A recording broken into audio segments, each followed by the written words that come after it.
Okay, there you. My name is Jose Lara, and this is my audience.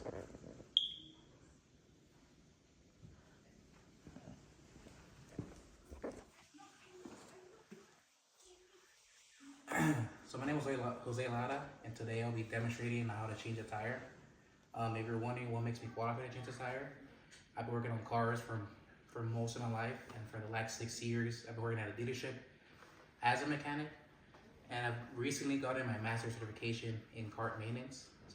And I've changed about over 1,000 tires in the last 6 years of working there. So I've done quite a few. Um, One of the main things to know about how to change a tire is to make sure you have a spare tire. Most of the time people break down and don't actually have the materials or the tools or the actual spare tire in the car. So first things you gotta do is check and make sure you have a spare tire located in your car, which if you own a car, most people do, and most people, or at least know someone who's owned a tire. Um, Most people own compacts or sedans, so that'll be located in the trunk of the car. Usually when you open the trunk, there's a trunk floor. You pop up the trunk floor, pop up the actual floor, because most of the time it's got cardboard, plastic base. You see the spare tire there, and all your tools.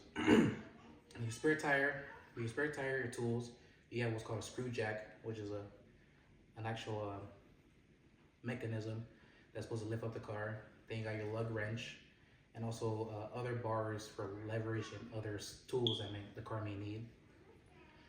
Usually you check for that when you first buy the car, because if you break down the side of the road and that's when you learn you don't have a spare tire, then you might as well just call AAA, and because something you can't really do.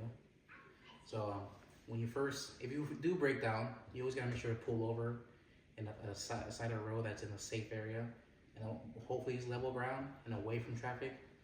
Obviously, some places you can't really get away from traffic, so you just gotta be where you're at. Once you do break down, well, if you do break and get a flat tire, first thing you gotta do, go to your back, get your spare tire and your tools. First thing you gotta do is get your screw jack. The first thing you gotta learn, screw jack, is where to place it on the car, because you can't just place it anywhere, or else you're gonna mess up the car. Depending on how new or old it is, some new cars have plastics on there that if you try to lift up the car with that plastic, you just end up messing up the whole plastic, and that'll be an extensive repair on its own. So for this, you gotta get down on the car, look under the car. It might get a little dirty, and you're gonna look for what's called a pinch weld, which is located underneath the car. Usually it's a piece of metal that's sticking straight on the bottom of the car.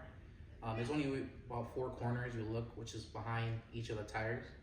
Depending on where you get it flat is where you're gonna put it. And usually sometimes on new cars as well, they have signals like arrows and symbols on where to place the jack.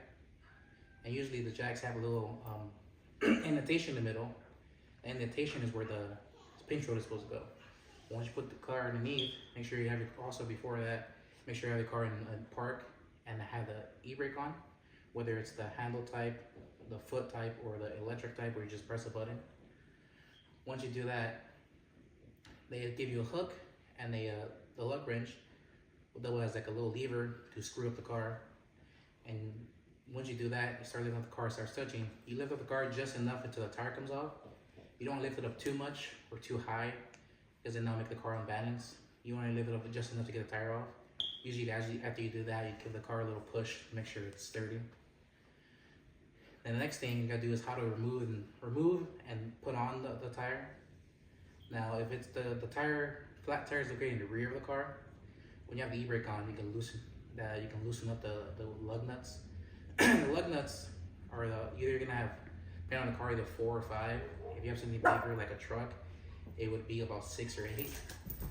Once you do that, when you get your lug wrench and you put the lug wrench on the lug nut, you gotta make sure it's fully inserted, because if you have it halfway on or not fully on, it will do what's called strip out the lug wrench, and at that point you would mess up the whole process. So once you get it on, you gotta loosen up the tire, which you gotta use leverage, and you always know lefty loosey, righty tighty.